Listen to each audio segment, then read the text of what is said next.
이제 마지막 미분기약 이제 마지막 풀이 영상 시작하도록 하겠습니다. 일단 그 전에 문제를 풀기 전에 지난 영상에서도 또 오류가 또 발견됐습니다. 자꾸 오류가 나와서 죄송합니다.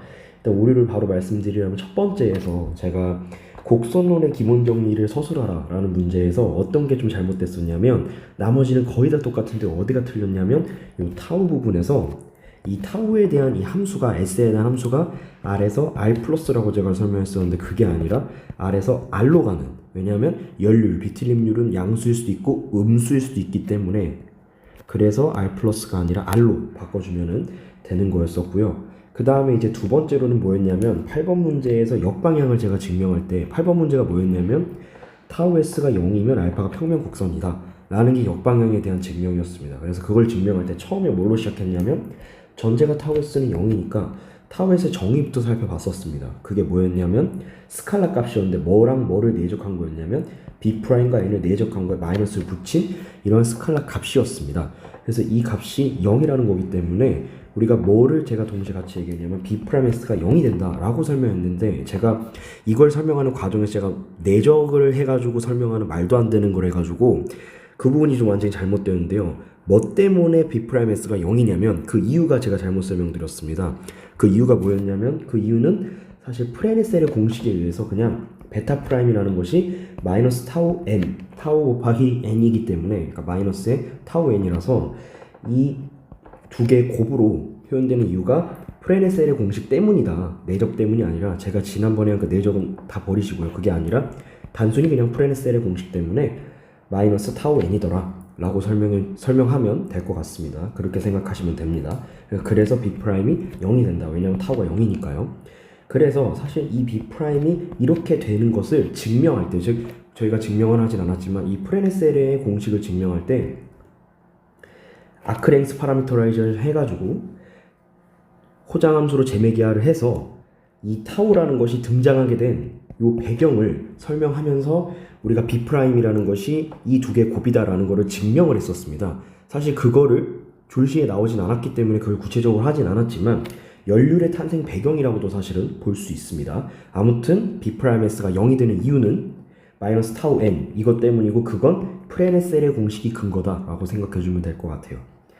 그 다음에 이제 마지막으로 제가 또 오류가 난 게 뭐였냐면 9번 문제에서 증명 과정에서 처음 제가 베타 S라는 이 유니스피드 커브를 정의할 때 알파 S 더하기 카파 제로분의 1에다가 NS를 곱한 걸로 했었는데, 제가 이 부분을 좀 너무 복잡하게 얘기를 한 것 같아요. 그러니까 뭐냐면 이 9번에서 보여주고 싶은 건 뭐였냐면은 알파의 공률이라는 것이 R분의 1이라고 줬고 여기에서 R이 1의 반지름이 된다라는 거를 증명하는 것이 9번이었습니다.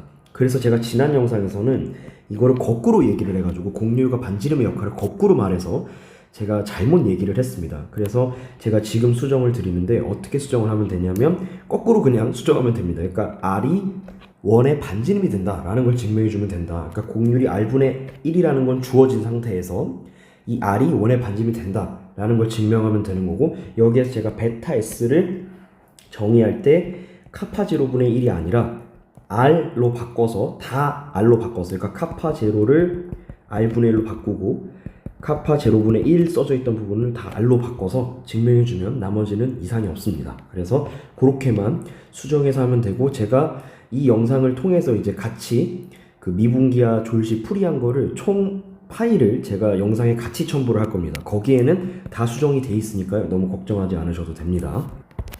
이제 11번 문제를 같이 한번 풀어보도록 하겠습니다. 11번 문제는 뭐냐면 헬릭스라는 이 나선이라는 것에 대한 정의가 주어져 있고, 이 비틀림률이 0이 아닌 곡선이, 그러니까 지금 뭐냐면 타우 S가 0이 아닌 이러한 곡선이, 혹은 뭐 타우 T가 0이 아닌, 뭐 이렇게도 볼 수 있겠죠. 알파라는 애가 지금 유니스피드 커브인지 아닌지는 모르니까요. 아무튼 간에 타우가 0이 아닌, 열률이 0이 아닌 이러한 알파라는 곡선이 나선이 필요하고도 충분한 조건이 타우분의 카파가 상수, 즉 이 말은 무슨 말이냐면 타우분의 카파가 어떤 적당한 콘스탄트 상수라는 것과 똑같은 말이다, 필요 충분 조건이다라는 것을 증명하는 겁니다.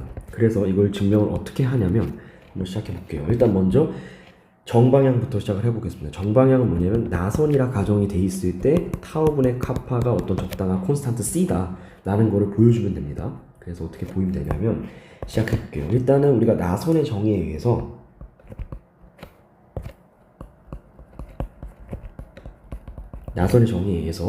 고정된 벡터와 접벡터와 이루는 각도가 상수라는 것이 나선의 정의이기 때문에 우리는 그 고정된 벡터를 A라고 하겠습니다.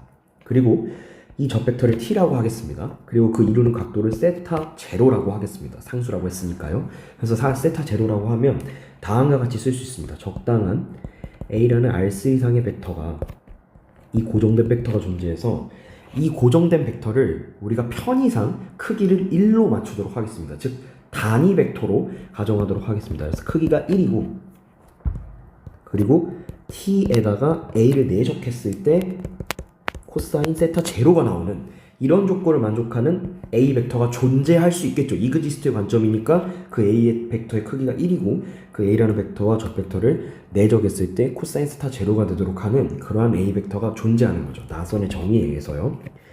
그리고 이 t 내적 a가 왜 코사인 세타 제로가 되냐면 우리가 내적의 정의상 크기 코사인 세타인데 여기서 t는 단위적 벡터이기 때문에 1이고요.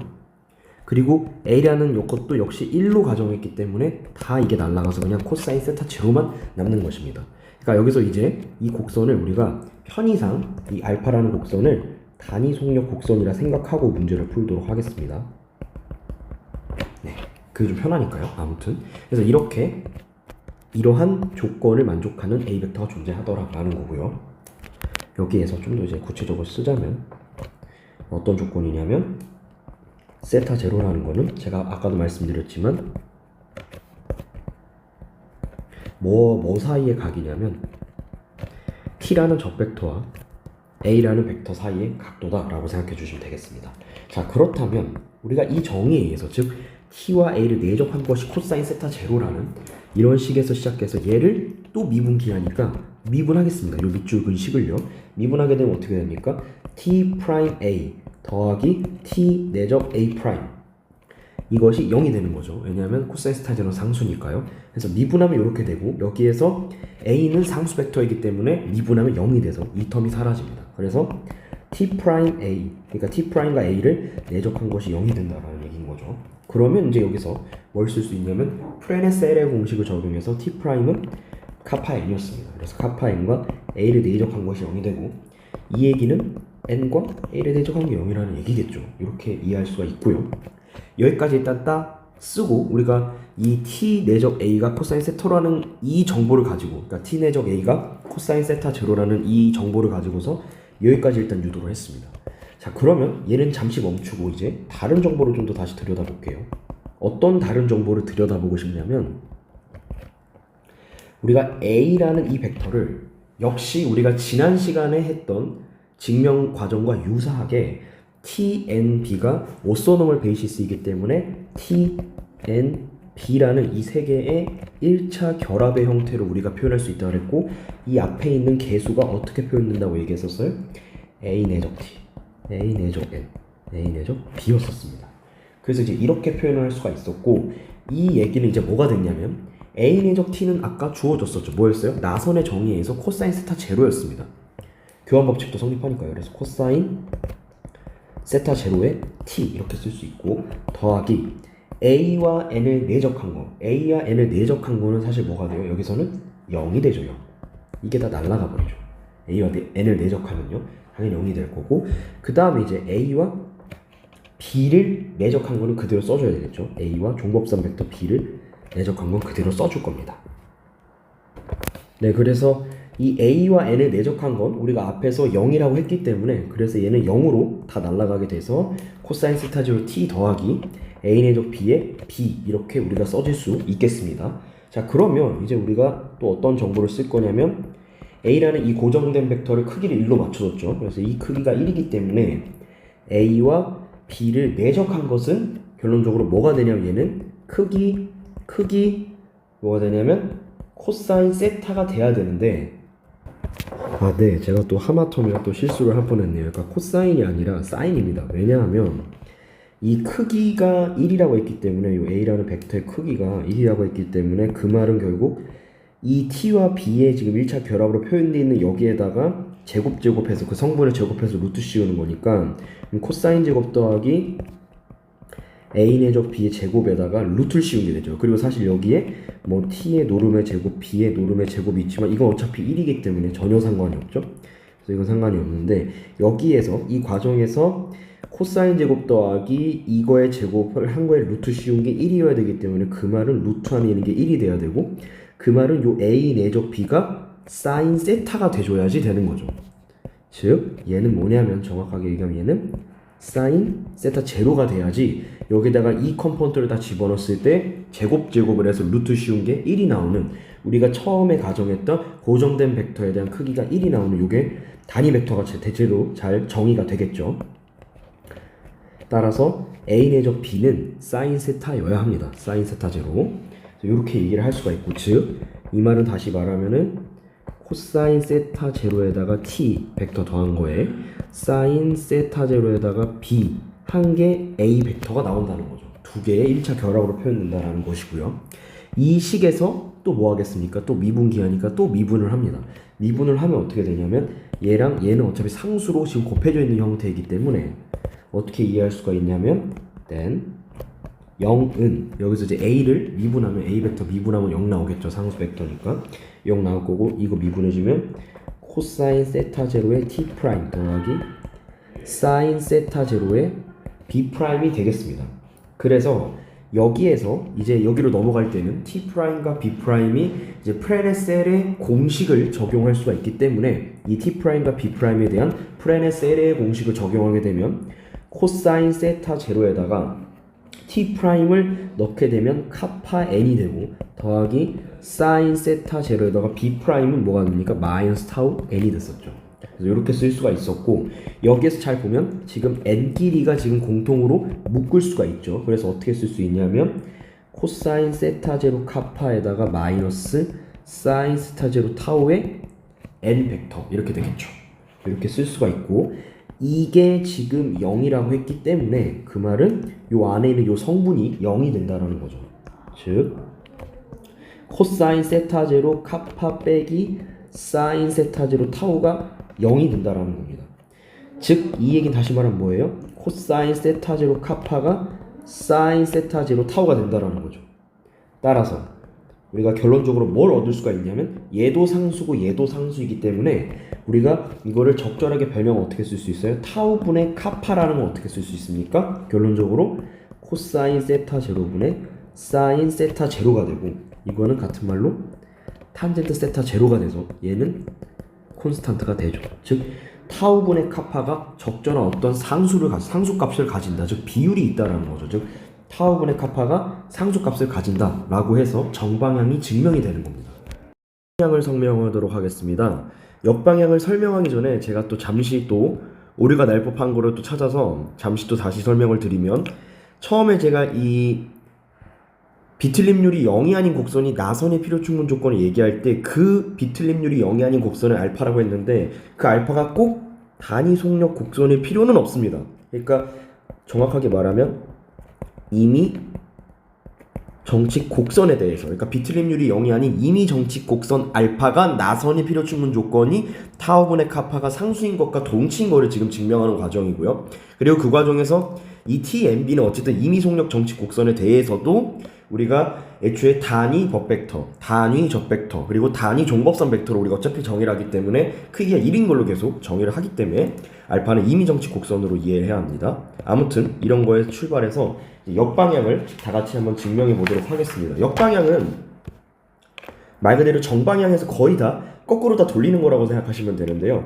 한번 시작해 보겠습니다. 우리가 역방향을 증명한다는 것은 타우분의 카파가 적당한 상수일 때 그 알파라는 곡선이 나선인 것을 증명하는 것입니다. 그래서 역방향 출발을 어떻게 해야 되냐면 타우분의 카파가 상수다, 어떤 적당한 상수다라고 출발을 해야 되고요. 그 상수를 뭐라고 정의할 거냐면 삼각비, 즉 탄젠트 세타 제로라고 정의할 거고 여기서 세타 제로는 뭐냐면 정방향에서 증명했던 것과 유사하게 뭐와 뭐 사이의 각이냐면 단위 접벡터와 고정된 단위 벡터 A와의 거리가 아니라 각도로 이해하면 되겠습니다. 그렇게 된다면 이렇게 정의를 한다면 이러한 상수값으로 정의하면 우리가 뭐를 얘기할 수 있냐면 타우분의 카파라는 것이 탄젠트 세타 제로라는 상수로 우리가 정의하기로 했기 때문에 탄젠트의 정의에 의해서 얘는 뭐냐면 코사인 세타 제로분의 사인 세타 제로라는 것입니다. 사실은 계속 정방향의 상을 사실 역방향으로 돌리는 거죠. 사실은 엄밀하게 말하면. 그래서 그렇게 얘기를 할 수가 있고 얘는 결론적으로 뭐랑 같은 말이 돼요? 이렇게 곱하면 코사인 세타 제로 카파에다가 빼기 사인 세타 제로의 타우가 되겠죠. 네, 다시 시작하겠습니다. 그래서 우리가 뭘 얘기할 수 있냐면 어쨌든 코사인 세타 제로 카파 빼기 사인 세타 제로 타우 이것이 결론적으로 0이 된다라는 말이 되고요. 예, 결론적으로 그래서 이게 0이라는 거기 때문에 따라서 우리가 뭘 얘기할 수가 있냐면 코사인 세타 제로의 카파 마이너스 사인 세타 제로의 타우에 여기에다가 n을 내적하면 뭐가 된다는 거예요? 아니죠. n을 내적한다는 게 아니라 n을 곱하면 0벡터가 된다라는 거죠. 왜냐하면 0이라는 이 상수값에다가 지금 n이라는 벡터를 스칼라 곱을 하는 거기 때문에 이런 0벡터가 된다는 뜻이고요. 이 말은 결국 또 무슨 말이냐면 n 벡터를 우리가 분배 법칙을 할 수가 있죠. 분배 법칙을 하게 되면 코사인 세타 제로 카파 n에다가 마이너스 사인 세타 제로의 타우 n 이렇게 쓸 수가 있는 거죠.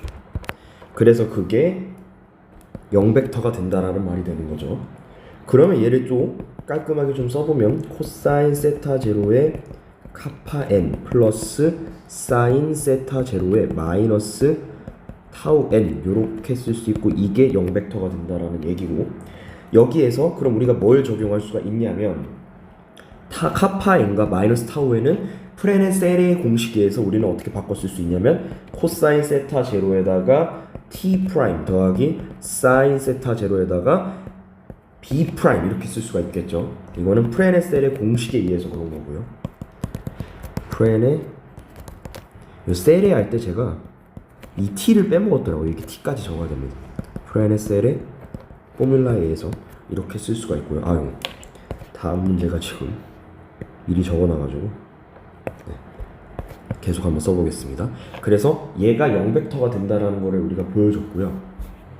그렇게 되면 결론적으로 이건 무슨 말이냐면 얘를 적분하면 우리가 미적분하게 기본 정리에 의해서 코사인 세타 제로 t 더하기 사인 세타 제로 b라는 것이 뭐가 되냐면 얘가 적당한 콘스탄트 벡터다 라고 얘기할 수 있는 거죠. 왜냐하면 그거를 미분했을 때 콘스탄트 벡터를 미분하면 0벡터가 되니까 결론적으로 거꾸로 미적분하기 기본 정리에서 적분하면 이렇게 나오겠죠. 그래서 이거를 우리가 뭐라고 하면 돼요? A라는 고정된 벡터로 이해하면 되겠죠.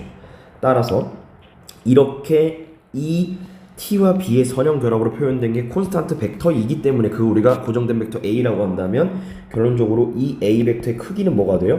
루트의 코사인 제곱 더하기 사인 제곱. 사실은 t의 노름의 제곱과 b의 노름의 제곱이 있어야 되지만 그건 1이기 때문에 날아가고 그럼 코사인 제곱 더하기 사인 제곱이니까 1이 되죠. 따라서 고정된 벡터 a가 단위 벡터이고 R3상에 그러면은 우리가 뭘 얘기할 수가 있냐면 t와 a를 내적한 걸 우리가 알 수 있는데 그건 뭐라고 생각하면 돼요? 이 t 앞에 있는 개수라고 이해하면 되겠죠. 코사인 세타 제로라는 거죠. 지금 이 말은 무슨 말이냐면 고정된 벡터 a와 적 벡터 t와 내적을 했을 때 적당한 그 둘 사이의 각인 세타 제로에 대한 코사인 값이 결론적으로 내적 값이 된다라는 것은 우리가 맨 처음에 문제에서 얘기했던 뭘 말할 수가 있냐면 이 나선의 정의를 충족하게 되는 거죠. 고정된 벡터와 적 벡터가 이루는 각도가 상수인 곡선이 됨으로써 알파라는 것이 그래서 최종적으로 증명이 끝나게 됩니다. 11번 문제를 해결할 수가 있었습니다. 여기서 잠시 한 가지만 다시 또 언급을 하고 좀 하겠습니다. 한 가지 언급을 좀 하겠습니다. 뭘 할 거냐면 아까 이제 타우 뭐였냐면 이걸 한번 설명해 보죠. 그러니까 t 프라임이 카파 n이고 그리고 b 프라임이 마이너스 타우 n이 되는 것이 프레네셀의 공식이었죠. 이 프레네셀의 공식에서 이 카파와 n 그리고 타우와 n에 마이너스를 붙인 거에서 이 카파와 타우는 우리가 어쨌든 스칼라 역할을 하는 그러한 s에 관한 함수와 n이라는 이 벡터, 즉 벡터 함수하고 함수의 곱이다 이렇게 생각을 해주시면 됩니다. 다시 한번 말하지만 내적이 아닙니다. 벡터 함수와 함수의 곱이다. s에 관한 함수와 벡터 함수에 대한 곱이다 이렇게 생각해 주시면 될 것 같아요. 네, 혹시나 또 헷갈려 하시는 분이 계실까봐 한 번 더 이전에 있던 걸 언급을 했습니다. 자, 그럼 이제 우리가 뭐를 하고 싶냐면 12번 문제를 좀 하고 싶어 합니다. 그래서 12번 문제는 뭐냐면 등주부등식이라는 것이 무엇인지 서술하고 그거를 이용해서 길이가 6m이고 3m 제곱의 영역을 유계하는, 그러니까 바운디드하는 단순 회곡선, 즉 심플 클로즈드 커브라고 하죠. 이게 존재하는지 판별하는 문제입니다. 먼저 단순 회곡선이라는 건 무엇이었냐면 심플 클로즈드 커브로서 얘는 같은 말로 조르단 커브라고 얘기를 합니다. 이 얘기는 뭐냐면 먼저 심플이라는 얘기부터 해주자면 심플은 시작과 끝을 제외한 나머지 점들을 생각했을 때 어떠한 미분 가능한 커브가 이렇게 있을 때 예를 들어서 여기를 시작점 내지 동시에 끝점이라고 하겠습니다. 이 시작점과 끝점을 제외한 나머지 점에서 예를 들어서 여기 시작점 끝점이라 하면 이렇게 중간에 교차하는 부분이 생기는 게 없는 것을 우리는 심플 커브라고 얘기합니다. 다시 시작점과 끝점을 제외한 나머지 곡선 위의 점에서 이렇게 만나는, 이렇게 겹치는 점, 이렇게 자기 자신이 겹치는 소위 자기 교차점, 셀프 인터섹션이 없는 것을 우리는 심플 커브라고 합니다. 그 중에서 클로즈드는 말 그대로 이렇게 닫혀있는 커브를 얘기하는 거고요. 그래서 심플 클로즈드 커브는 이러한 자기 교차점이 없는 닫힌 곡선이라고 할 수 있고, 우리는 대표적인 예시로 원 같은 게 있죠. 이거를 우리가 보통 조르단 커브다 이렇게 얘기를 하기도 합니다. 아무튼 그렇습니다. 그러면 등주부등식이 무엇이었는지 한번 서술해 보도록 하겠습니다. 등주부등식이라는 건 뭐였냐면 풀어볼게요. 등주부등식이라는 것은 등주부등식이란 무엇이었냐면 단순 회곡선, 아까 말했던 심플 클로즈드 커브라고 했을 때 그걸 우리가 C라고 하겠습니다. 그 C에 대해서 뭐라 말할 수 있냐면 그 C의 길이를 L이라 하고, 그리고 그 C에 의해 예를 들어서 C라는 이 심플 클로즈드 커브, 즉 단순 회곡선이 이렇게 있다면 이러한 방향으로 진행하는 곡선이라면 얘에 의해서 갇힌 영역, 그걸 우리가 유계된 영역이라고 하죠. 그 영역의 면적을 A라고 하겠습니다. 그래서 그걸 한국말로 적어보면 이 C에 의해 유계된 내부 면적을 A라 하자. 그러면 다음이 성립한다.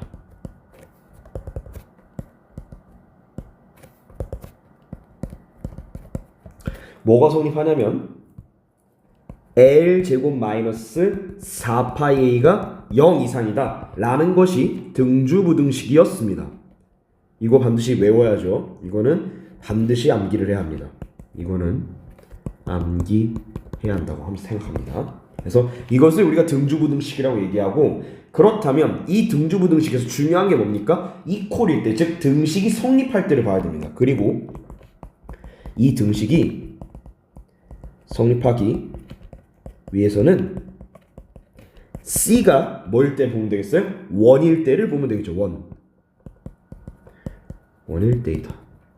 즉 L제곱과 4파이A가 같을 때를 얘기를 하는 거죠. 그러니까 얘네 둘이 같다라는 거는 이 L제곱이 4파이A라는 것은 결론적으로 이 C라는 곡선이 원일 때 이 두 개가 정확하게 같아진다라는 겁니다. 즉 원의 넓이가 된다라는 거죠. 원의 넓이가 된다라는 게 아니라 그 C가 원일 때 그 원의 내부 면적을 A라고 잡았을 때 L제곱과 4파이A가 비로소 같아진다라는 거고요.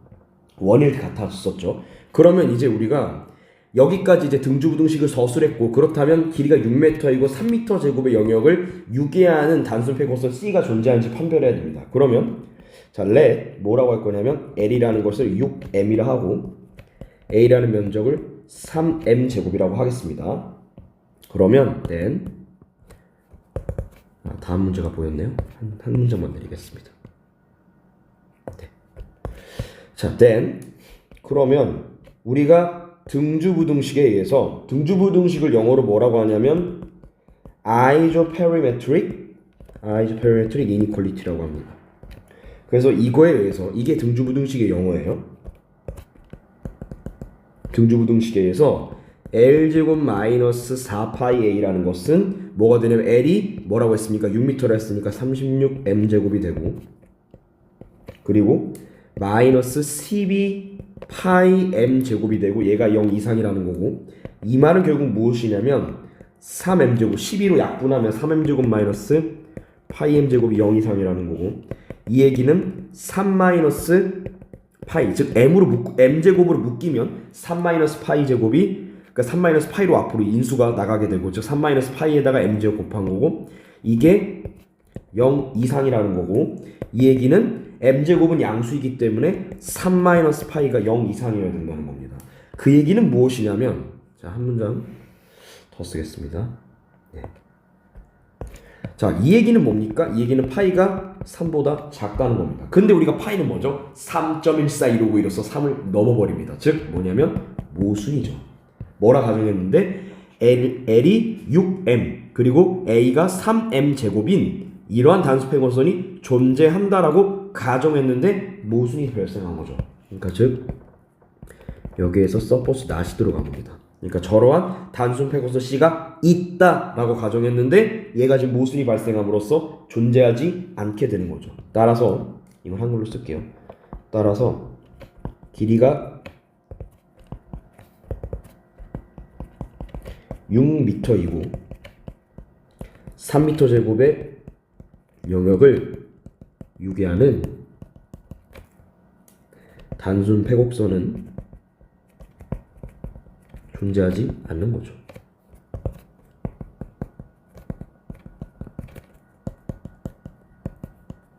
그래서 증명이 끝나게 됩니다. 이렇게 풀 수가 있고요. 자, 12번을 이렇게 해결할 수가 있었습니다.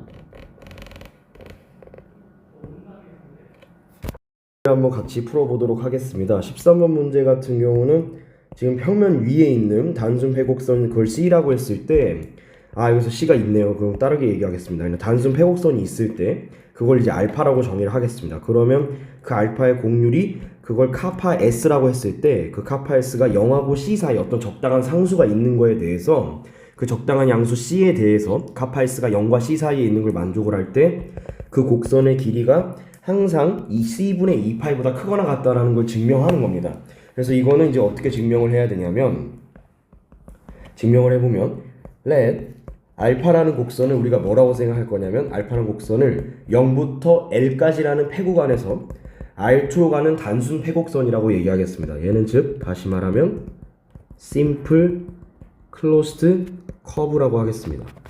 그래서 이렇게 얘기를 하면 그렇다는 것은 알파라는 것이 이 곡선이 심플이기 때문에 그리고 이걸 얘기하기 전에 이 심플 클로즈드 커브인 거 맞는데 어쨌든 평면 위라고 했기 때문에 뭐 정확하게 말하면 플레인 커브 뭐 이런 게 들어가도 되지만 뭐 사실 빼도 상관은 없습니다. 그래서 알파가 심플이기 때문에 그럼 우리가 어떤 정리를 적용할 수 있냐면 우리가 어떤 정리가 있었냐면은 터닝 탄젠트 띠어리엄이라는 게 있었습니다. 이 터닝 탄젠트 띠어리엄이라는 게 뭐였냐면 0부터 L까지 즉 이 알파의 정의역을 아래끝 위끝 그러니까 정의역의 시작과 끝점을 아래끝 위끝으로 잡아서 그걸 0부터 L까지 공률을 S에 대해서 적분하는 것은 무엇이었냐면 얘가 정확하게 터닝 탄젠트 띠어리엄에 의하면 얘가 세타 L 마이너스 세타 제로의 제로값이 되는 거였습니다. 그런데 이 값은 반드시 뭐가 될 수밖에 없냐면 터닝 탄젠트 띠어리엄에 의하면 2파이 아니면 마이너스 2파이가 될 수밖에 없습니다. 그런데 우리가 정의상 공률이 0보다 크다라고 그랬기 때문에 절대 이 값이 음수가 나올 수가 없습니다. 왜냐하면 이 공률이 0보다 크기 때문에 0보다 큰 걸 적분하는 것은 마이너스 값이 나올 수가 없어서 결론적으로 카파가 0보다 크기 때문에 2파이가 됩니다. 따라서 카파를 0부터 L까지 적분하는 것은 세타 L에서 세타 제로를 뺀 거기 때문에 이게 2파이 아닌 마이너스 2파이가 나오는 것이 터닝 탄젠트 티어리엄이었고, 그랬을 때 그 카파가 양수라고 문제에서 줬기 때문에 그게 2파이가 나와야 하고요. 그렇다는 건 결국 이 말은 무슨 말이냐면, 자, 한번 정리해 보겠습니다. 자, thus 이거는 그래서 결론적으로 뭘 말하고 싶냐면 2파이라는 것이 뭐가 되냐면 0부터 L까지 카파를 적분한 것이 되고, 이 얘기는 카파라는 것은 우리가 C를 절대 넘을 수가 없기 때문에 얘는 0부터 L까지 C를 적분한 것보다는 작거나 같을 겁니다. 근데 얘가 뭐죠? CL이죠. 따라서 우리가 뭘 얘기할 수가 있냐면 L이라는 것은 C분의 2파이보다는 크거나 같다라는 것을 알 수 있습니다. 여기서 이 L은 뭐냐면 L은 우리가 알고 있는 알파의 길이가 됩니다. 즉 알파의 랭스, 알파의 길이.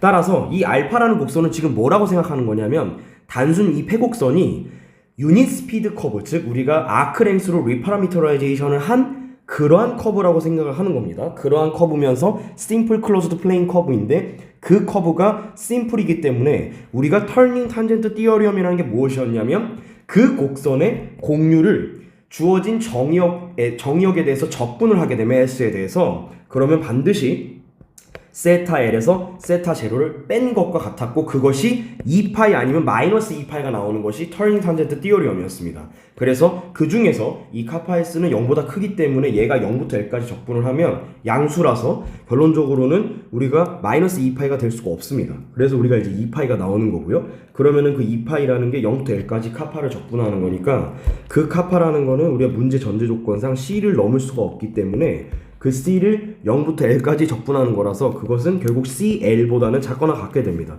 그러면 2파이가 CL보다는 작거나 같기 때문에 그 말은 C가 0보다 크다고 했으므로 C를 나눠주면 L이 이 C분의 2파이보다는 크거나 같다 하면서 우리가 알고자 하는 이 L은 알파의 이제 랭스가 되는 거죠. 그래서 그 랭스로 아크 랭스로 리파라미터라이제이션한 이 알파라는 커브를 이렇게 얘기를 할 수가 있게 됩니다. 따라서 진밀 끝나요. 일단 14번으로 가기 전에 우리가 제가 중요한 설명 하나 빼먹었는데 너무 약간 대충 설명한 것 같아서, 이 평면 위의 단순 폐곡선은 말 그대로 이제 R2상, 즉 알파가 I에서 R2로 가는 그러한 곡선이고, 그러한 곡선의 단순 폐곡선의 회전수가 로테이션 인덱스라고 합니다. 이거를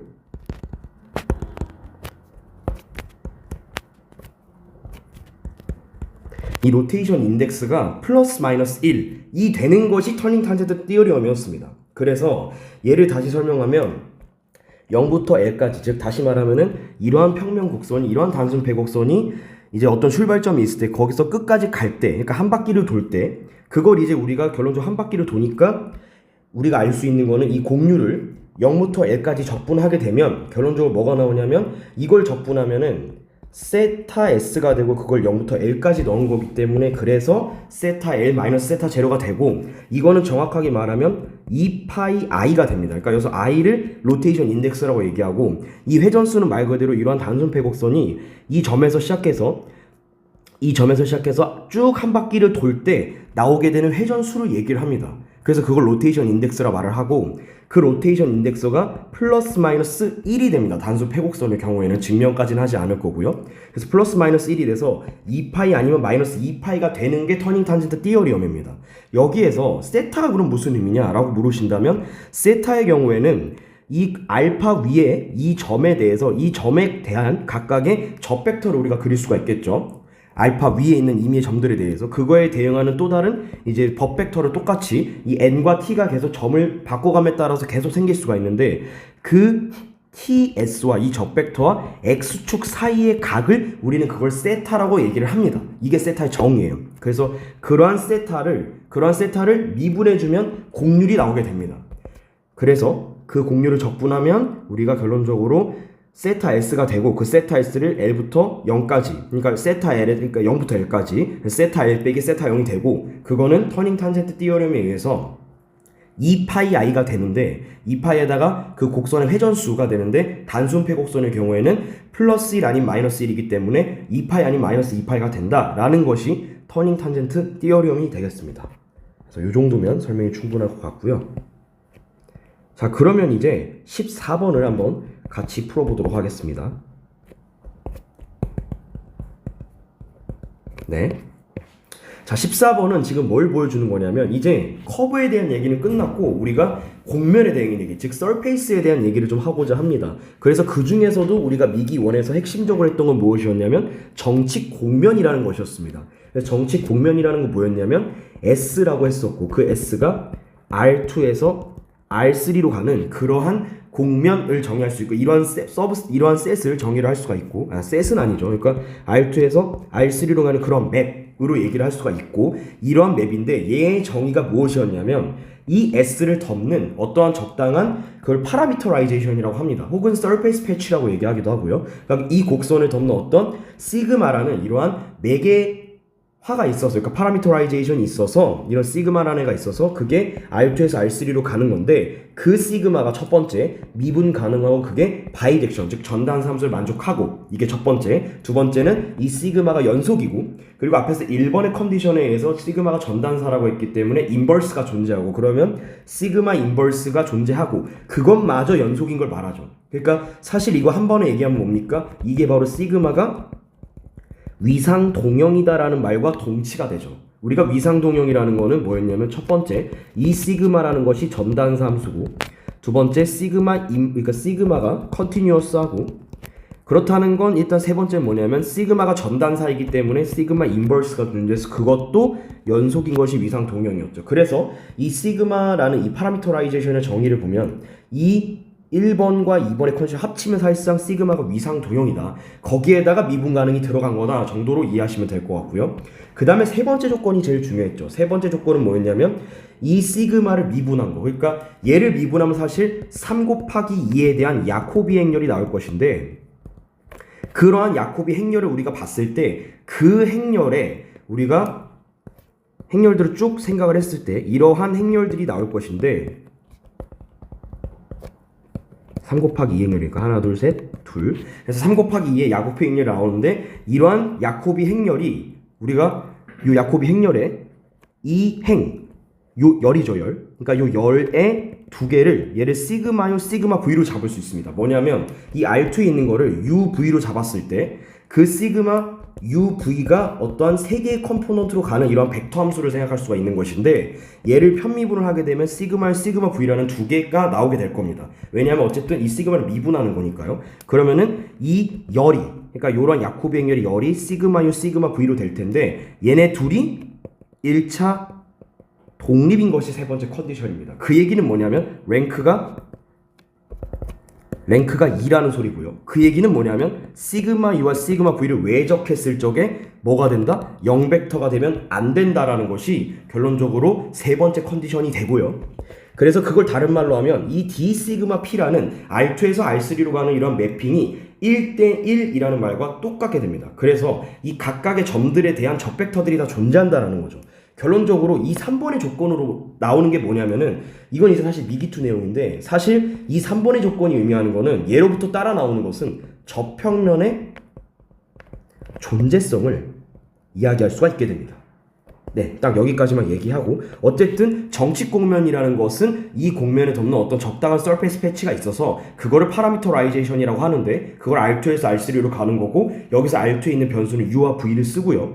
그랬을 때 이 시그마가 첫 번째 미분 가능하고 전단사인 거. 두 번째 시그마가 연속이고 그런데다가 1번의 컨디션에 의해서 시그마 인버스가 존재했기 때문에 그게 연속이고 세 번째는 D 시그마 P P점에서의 이 각각의 미분 계수 그러니까 정확하게 말하기보다는 어떤 느낌으로 이해하시면 되냐면 그러니까 시그마 프라임 P 물론 이렇게 쓰면 안 되긴 합니다만 아무튼 P점에서의 어떤 미분 계수들이 다 하나하나씩 존재한다. 그걸 이제 1대1 컨디션으로 우리가 이해를 할 수가 있고 이 D 시그마 P가 1대1이다. 단사다. 단사 사상이다라는 게 세 번째 컨디션이고요. 이거를 다시 얘기를 하면은 3 곱하기 2에 대응하는 야코비 행렬이 요 D 시그마 P라는 선형 변환에 대응하는 행렬이 될 텐데 그 행렬을 이렇게 나열을 했을 때 요 열에 해당하는 요 열벡터에 해당하는 게 시그마요 시그마 V가 열벡터로 써지는데 이 두 개가 1차 독립이란 말과 동치가 되고 그건 랭크가 2라는 소리고 그 얘기는 시그마 U와 시그마 V를 외적했을 때 0벡터가 되지 않는 것과 동치다 라는 것이 결론적으로 이 정칙 공면을 정의하는 데 있어서 필요한 것들이었습니다. 그래서 이 세 가지를 만족하는 파라미터라이제이션이 존재하면 이 S를 덮는 그것을 우리는 그 S를 정칙 공면이라고 했습니다.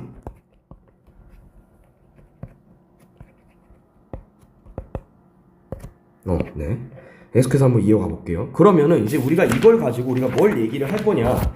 그렇다면 이 정칙 공면을 보이라는 말은 결론적으로 이 정의를 이용해서 할 수도 있지만 저는 다른 방법으로 쓸 겁니다. 뭐냐면 이 정의를 배웠고 우리가 또 다른 걸 뭘 배웠냐면 정칙값 정리라는 거를 배웠습니다.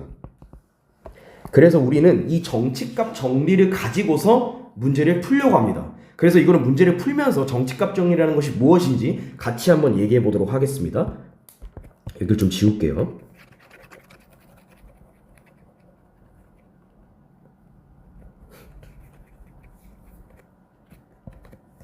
예, 그래서 같이 한번 풀어보겠습니다. 그럼 let 우리가 f라는 함수를 R3에서 R로 가는 이런 3변수 함수로 우리가 정의를 하겠습니다.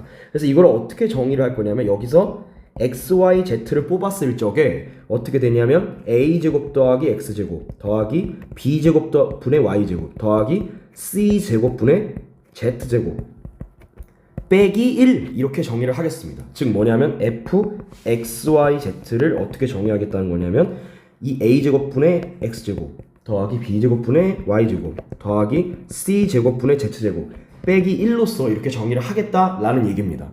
그래서 이렇게 왜 정의를 하냐라고 물으신다면 우리가 지금 보이고자 하는 게 뭐냐면 이러한 타원면, 그러니까 타원면은 이제 일립소이드라고 얘기를 하는데 이러한 일립소이드는 이러한 조건을 만족하는 R3들의 집합입니다. 이런 자취들이고 이걸 우리가 S라고 했을 때 그게 레귤러 서페이스임을 보이는 것을 우리가 보이는 걸 지금 증명을 하고 있는 과정인 겁니다. 그래서 그 정칙 공면을 보이는 과정에서 방법이 크게 두 개가 있는 건데 첫 번째는 정의를 이용하는 것과 두 번째는 제가 방금 얘기한 정칙값 정리를 이용해서 정칙 공면임을 보이는 것입니다. 그래서 이 정칙값 정리를 이용해서 지금 보이고 있는 과정입니다. 그래서 이렇게 정의를 합니다. 왜냐하면 이거를 거꾸로 다시 얘기하면 a제곱분의 x제곱 더하기 b제곱분의 y제곱 더하기 c제곱분의 z제곱 마이너스 1은 0이라는 말과 동치이기 때문에 결론적으로 얘가 이러한 점을 모은 x, y, z들의 집합이기 때문에 그걸 우리가 s라 했기 때문에 그래서 결론적으로 이거를 이제 함수 f로 정의를 하겠다 이 말이죠. 예, 그래서 이제 우리가 f라는 함수를 이렇게 3변수 함수를 이런 식으로 정의를 합니다. 뭐냐면 그러니까 얘를 이제 f로 정의를 하게 되면은 f 인버스 0이라는 것이 s가 되기 때문에 그러니까 이러한 0이라는 값이 얘가 regular value라면 그러니까 정칙 값이라면 그러니까 왜냐면 f를 이렇게 정의하게 되면 얘는 0을 만족하는 모든 x, y, z의 집합들은 s가 되죠. 그 말은 결론적으로 같은 말이 f 인버스 0, 0에 대한 인버스 이미지가 s가 되기 때문에 이렇게 됐을 때 우리가 요 0이 정칙값이 되면 즉 레귤러 밸류가 되면 우리는 그때 s가 정칙 공면이 되는 것이 정칙값 정리였어요. 그래서 결론적으로는 우리가 최종적으로 이 f라는 것을 그러니까 이 0이 정칙값이 되는 것만 증명해주면 끝나는 거죠. 그래서 핵심은 뭐다? 0이 정칙값인 걸 보여주면 f 인버스 0, 즉 0에 대한 역상이 f의 역상이 s가 되기 때문에 결론적으로는 이 s라는 이 공면이 정칙 공면이 된다라는 걸 결론 내릴 수 있는 거예요. 그래서 0이라는 게 정칙값이 되는 것을 보여주면 끝나게 되는 거죠. 그럼 같이 해봅시다. 자, 그래서 좀 지울게요. 자, 그러면 이제 우리가 뭘 얘기할 수 있냐면 이렇게 정의하면 그러면 fs는 0이 된다는 것을 알 수가 있습니다. 즉 이 s라는 집합 자체 이것도 어쨌든 x, y, z 이런 조건을 만족하는 x, y, z들을 다 넣은 이러한 이미지는 이 s를 넣은 f의 이미지는 0이 된다는 걸 알 수가 있는 거죠. 그 얘기는 거꾸로 얘기하면 f 인버스 0, 즉 0에 대한 역상이 s라는 거죠. 그래서 이제 이렇게 얘기를 할 수가 있고 그러면 여기에서 이제 우리가 뭘 쓸 거냐면 이 f라는 함수를 생각하면 이 f라는 함수는 지금 다 봤을 때 3변수 함수인데 이 3변수 함수를 딱 봤을 때 어때요? 다 미분이 가능하죠. 얘가 스무슨 펑션이죠. 미분 가능한 함수이기 때문에 즉 편미분이 가능한 거죠. 따라서 우리가 뭘 얘기할 수 있냐면 DFP는 즉 얘는 1 곱하기 3의 야코비안 행렬이 나올 거죠. 그래서 얘를 어떻게 쓸 수 있냐면 일단 먼저 x에 대해서 편미분한 거죠. fx, fy, fz 이렇게 우리가 행렬을 써줄 수 있고 여기에 이제 p점을 넣은 게 되죠.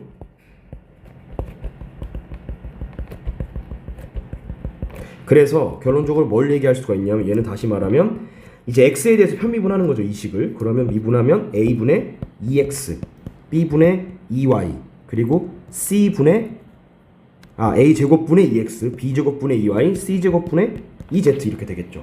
abc는 어차피 상수니까요. 여기에다가 이제 p값을 집어넣은 거. 이게 우리가 말하고 싶은 DFP가 되겠죠. for 모든 R3상의 P점에 대해서, P 벡터에 대해서.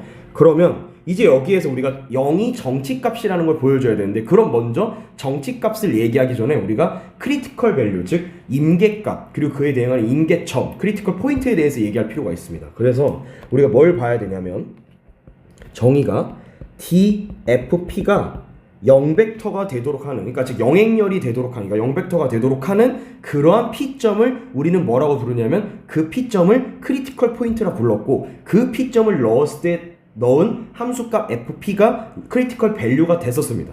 그래서 그런 크리티컬 밸류를 제외한 나머지 값이 레귤러 밸류였었죠. 그래서 일단 먼저 크리티컬 포인트를 먼저 알아야 하기 때문에 어느 지점에서 DFP가 0벡터가 되는지, 즉 그걸 봐줘야 되는 거죠. 그러면 얘가 0벡터가 된다는 필요충분 조건 P가 언제일 때입니까? 0이 000일 때죠. 원점일 때. P가 원점일 때 이 DFP가 0벡터가 되죠. 즉 영행렬이 되는 거죠. 얘는 어디 없어요? 얘는 S에 없죠. 그렇죠? 그렇기 때문에 죄송합니다. P라는 점이 임계점이 되더라. S의 임계점이 되는 거죠. 이게 임계점의 정의였었죠. 그러면 이 임계점에 대응하는 요 FP라는 값, 즉 F 0,0,0 이걸 집어넣으면 어떻게 돼요? F를 우리가 이렇게 정의했으니까 마이너스 1이 되겠죠. 이 마이너스 1이 크리티컬 밸류가 되죠. 임계값. 그래서 임계값이 되면 결론적으로 이 임계값이 아닌 나머지 값들이 레귤러 밸류가 된다라고 했어요. 이게 레귤러 밸류 정의였어요.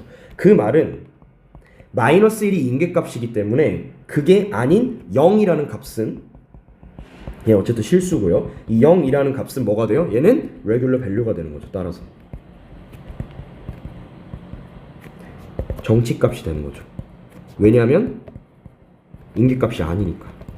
마이너스 1이 아니기 때문에. 따라서 0은 그러니까 마이너스 1을 제외한 나머지가 다 레귤러 밸류가 되겠죠. 그래서 레귤러 밸류는 0이 레귤러 밸류가 자명하게 되고 이 이유 때문에 따라서 F 인버스 0, 즉 레귤러 밸류에 대한 F의 역상이 S가 되기 때문에 얘는 항상 뭐다? 얘는 정치공면이 된다라는 것이 정치값 정리였습니다. 그래서 우리는 정치값 정리를 이용해서 정의보다 더 깔끔하게, 아주 깔쌈하게 더 증명을 할 수 있다라는 거를 말해주고 싶었어요. 그래서 정치값 정리로 증명하는 것이 더 빠르다. 물론 정의로도 상관없습니다. 그렇지만 정치값 정리가 좋다라는 말을 하고 싶었습니다. 자, 그렇다면 이제 오늘의 마지막, 이제 미기 마지막 문제를 같이 한번 풀어보도록 하겠습니다. 대망의 마지막이네요. 그래서 마지막 문제는 뭐냐면 토러스, 그러니까 원안면이라고 하는 이 토러스가 정치공면임을 보여주는 게 이번 오늘의 마지막 미기 조리식 문제가 되겠습니다. 역시 동일하게 우리가 정치값 정리를 이용해서 문제를 풀어나갈 것입니다.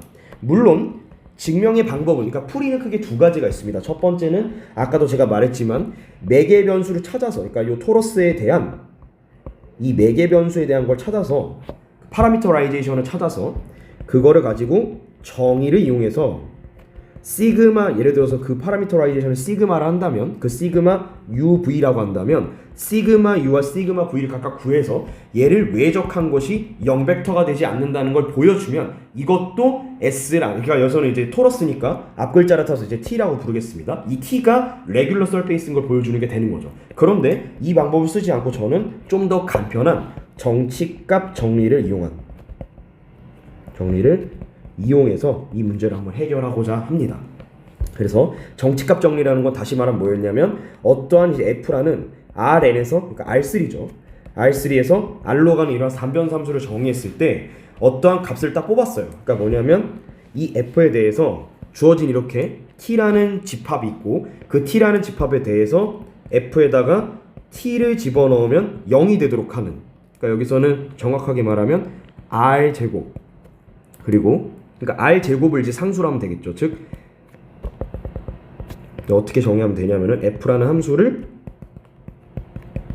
R3에서 R로 가는 걸 정의하는데 x, y, z를 잡았을 때 z제곱 플러스 루트 x제곱 더하기 y제곱에 마이너스 a의 전체 제곱, 이렇게 R3에서 R로 가는 걸 잡아주면 이렇게 되면 ft가 r제곱이 되겠죠. 왜냐하면 얘가 r제곱이 되든 모든 집합들이 만족하는 x, y, z를 다 모아놓은 게 토러스니까요. 그래서 f에다가 이렇게 토러스를 집어넣으면 이 이미지는 r제곱이 되는 거죠. 그럼 역으로 역상은 r제곱에 대한 역상은 t가 되는 거죠.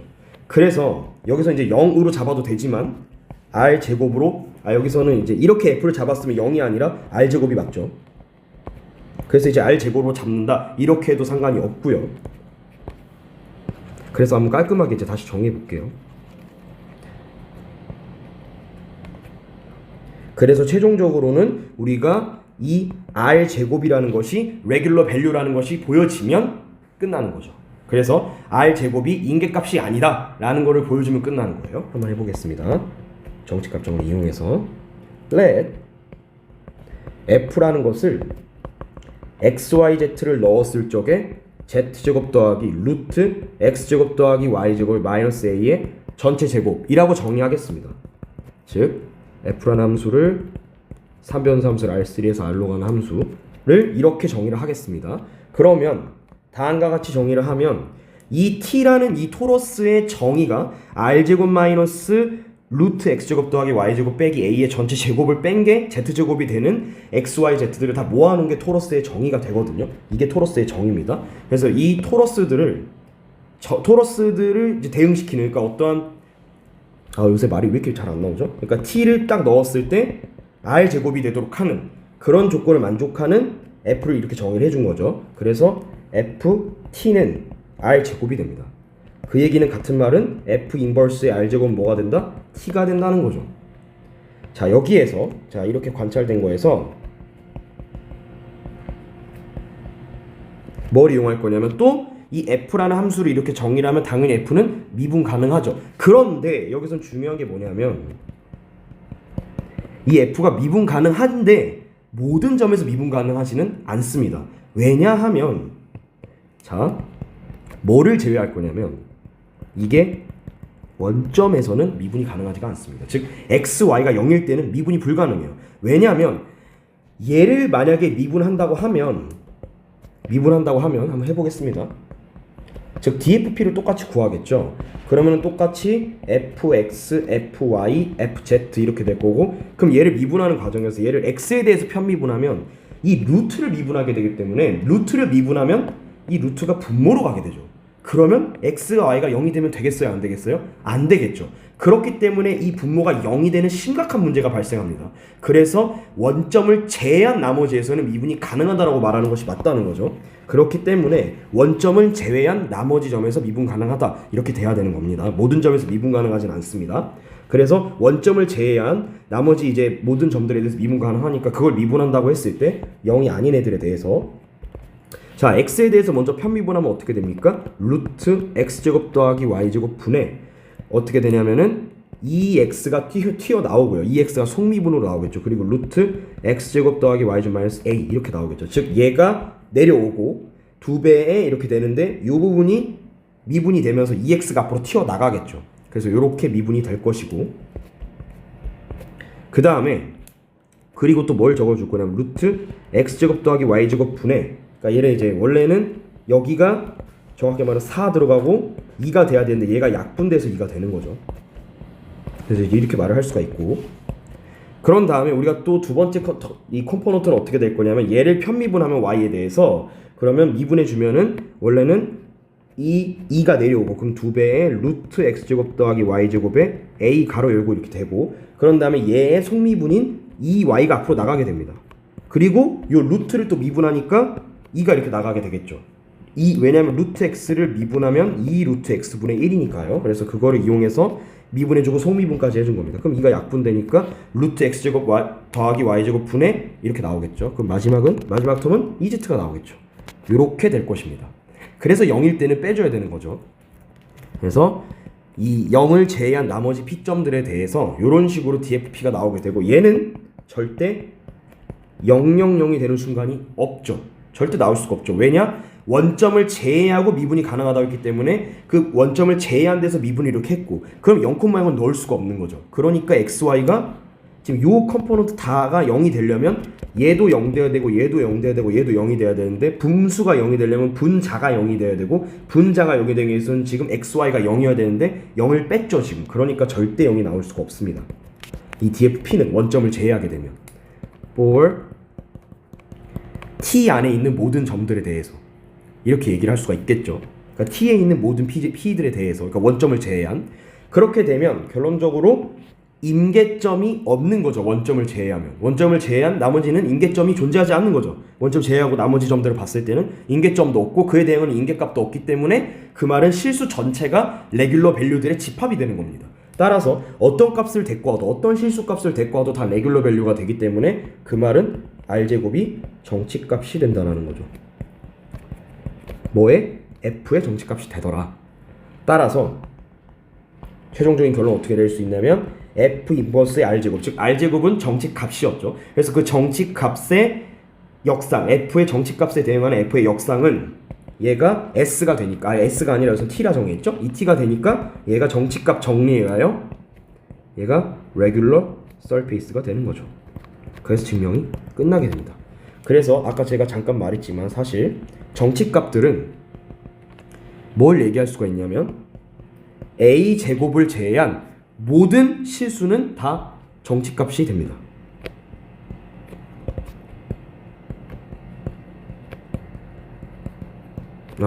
밸류.